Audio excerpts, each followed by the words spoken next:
Guys hope so all are good and fine. बात करते हैं यहाँ पर एक लास्ट अपडेट की, जो कि लास्ट टाइम मैंने आप लोग कुछ दिन पहले मैंने आप लोग को एक अपडेट दिया था अबाउट पाई पाई। सही है, चाइनीज़ वर्जन ऑफ पाई पाई। और उसमें मैंने कहा था लास्ट डेज से सही है कि जो पाई पाई है तो it making a bullish pattern सही है, जिसको हम inverse head and shoulder pattern भी कहते हैं। और उसमें मैंने आप लोगों को बताया था कि अगर इस लेवल के अबाव पाई पाई ने हमें क्लोजिंग दी इन अ डेली टाइम फ्रेम से है, तो फिर हमें एक अच्छा खासा मूव देखने को मिल सकता है टू द अपसाइड से है। फिर अगर सपोज इधर से हम कैलकुलेट करें तो ऑलमोस्ट 74 to 75% का रिटर्न हमें दिया सही है। और उसमें जो मेरे वीआईपी मेंबर्स थे उनको 65% का रिटर्न दिया था, जहाँ हमने इधर से ही बाइंग की थी जब ग्रीन क्लोजिंग हमें दी। फिर अभी करंट जो पैटर्न बना रहा है, अगर हम उसको मद्देनज़र रखते हुए बात करें तो डेली में अगर हम देखें तो this is just like one type of double bottom pattern सी है। इधर जैसे ही हमारे पास इन लेवल्स की लिक्विडिटी ग्रैब हो गई सी है, या अगर some time we should not have to wait for the liquidity grab सी है। लिक्विडिटी हमारे पास एक मस्ट चीज़ है, लेकिन कभी कभार हमें जो है ना, तो वन थिंग एक चीज़ है जिसको हम ऑर्डर ब्लॉक कहते हैं, उसी को नज़र में रखना है।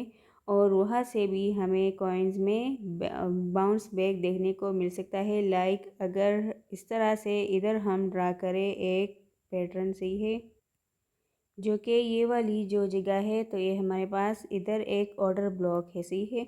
इधर कॉइन का जो प्राइस है तो वो डाउन आया, लेकिन इसको लिक्विडिटी ग्रैब के लिए डाउन नहीं जाने दिया, क्योंकि यहाँ पर हमारे पास एक ऑर्डर ब्लॉक था सी है, और वहाँ से ही प्राइस अगेन अप जाने लगा। फिर उसके बाद मैंने लास्ट टाइम आप लोग के साथ एक रील टाइप में भी और उसके अलावा मैंने एक वीडियो भी शेयर की थी कि जो पाई पाई कॉइन है सही है, तो वो एक पैटर्न जो बना रहा है इधर जब कंटिन्यूसली ये ट्रेड कर रहा था सही है, क्योंकि इधर भी हमारे पास वन टाइप एक सपोर्ट भी था और लेट से हमारे पास एक ऑर्डर ब्लॉक भी था। तो मैंने कहा कि जैसे ही ये डाउन साइड लिक्विडिटी ग्रैब करेगा, जब प्राइस इधर 0.039 पे मूव कर रहा था ट्रेड, तो मैंने कहा कि इधर बाय नहीं करना चाहिए। जैसे ही ये हमारे पास डाउन जाएगा और इन कैंडल्स की लिक्विडिटी लेगा सी है, इन कैंडल्स की लिक्विडिटी ग्रैब करके, और फिर येस इट दैट हैपेंड, वहाँ से लिक्विडिटी ग्रैब हुई। और उसमें मैंने कहा कि फिर ये कुछ दिन यहाँ पर कंटिन्यूसली जो है तो कंसोलिडेट करेगा। अगर तो यहाँ से ब्रेकडाउन नहीं दिया तो फिर हमें एक पम्प देखने को मिल सकता है सही है, क्योंकि ये मीम कॉइन है तो बहुत ज़्यादा इफेक्ट होता है थोड़े से डंप में भी सही है। अगर इथेरियम या बिटकॉइन थोड़ा सा भी डंप कर जाता है तो फिर हमें एक न्यू ऑल टाइम लो मिल सकता है सही है।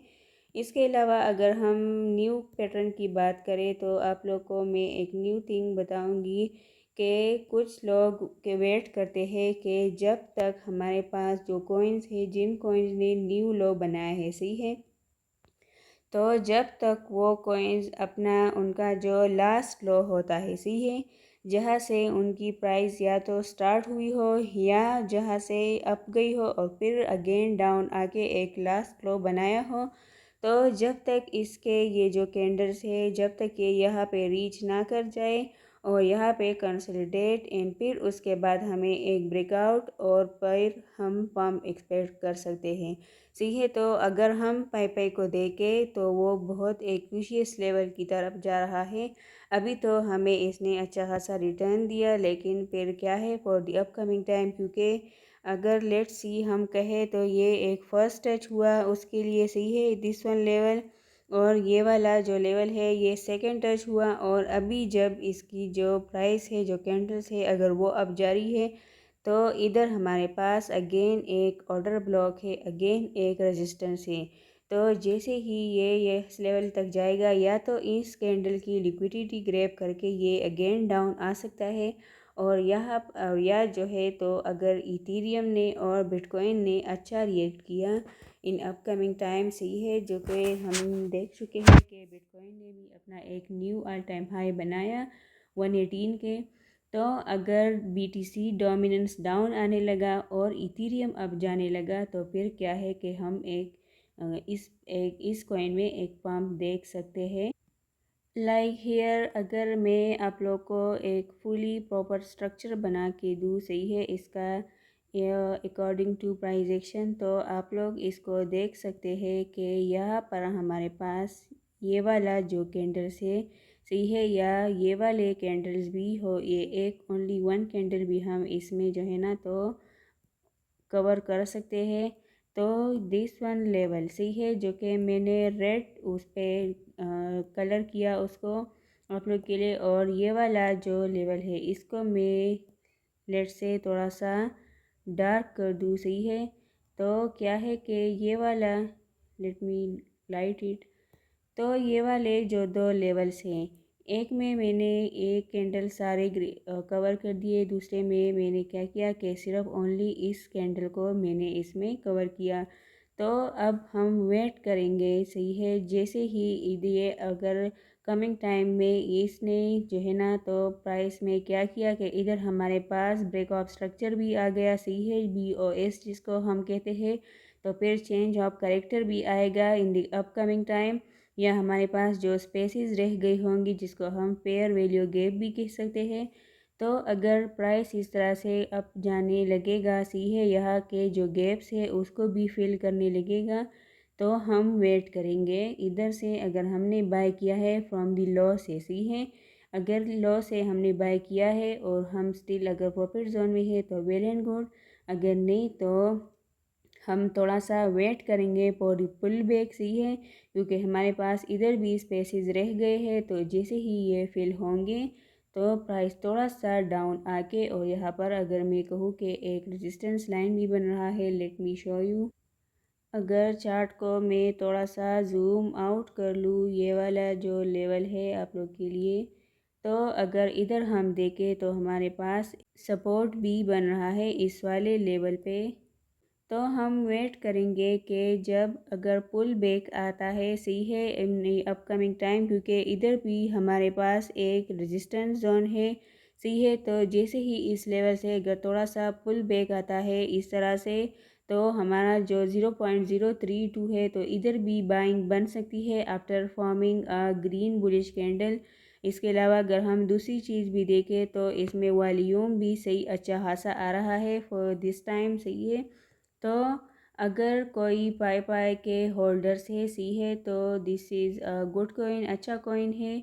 और अगर कोई किसी ने इसको होल्ड किया है तो फॉर दी, अगर अब ऊपर साइड से, मतलब जिसने हाई प्राइस में इसको बाय किया है और फिर उसके बाद हमें डंप मिला है, सही है, कुछ लोगों ने इधर ही इसकी बाइंग की होगी, तो हमें वेट करना चाहिए कि जब तक प्राइस इस लेवल तक नहीं रीच कर जाता और इस रेंज में कंटिन्यूसली थोड़ा सा कंसोलिडेट होके और फिर यहाँ से हमें ब्रेकआउट दें, सही है, तो हम अपनी जो रिकवरी है तो उसको जल्द ही कर लेंगे। सो मेरा जो फर्स्ट टारगेट होगा तो वो यही होगा 0.090, सही है।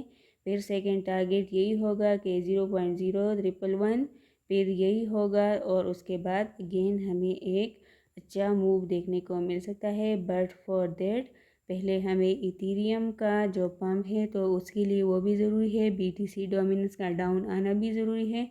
और उसके अलावा क्या है कि ETH BTC जो है, तो अगर वो बिटकॉइन को क्या है कि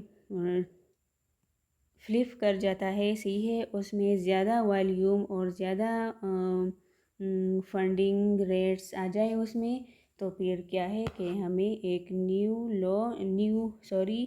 के फिर क्या है कि हम अपनी जो रिकवरी है न्यू हाई तो स्टिल हम नहीं कह सकते, सही है, क्योंकि इसकी अगर हम सप्लाई भी देखें तो सप्लाई भी बहुत ज़्यादा है, और इसके अलावा डिमांड भी थोड़ा सा कम है, क्योंकि ये लेवल जो है हमारे पास ये एक डिमांड जोन है, सही है। यहाँ से हम अपनी जो मूव है नेक्स्ट मूव, तो वो अगर यहाँ से ब्रेकआउट देगा तभी हम अपना नेक्स्ट मूव डिसाइड करेंगे। So that's an update about Pi. Hopefully आप लोग को वीडियो अच्छी लगी होगी। Make sure to hit the like button and subscribe me if you are new here. See you in the next one. Thank you so much.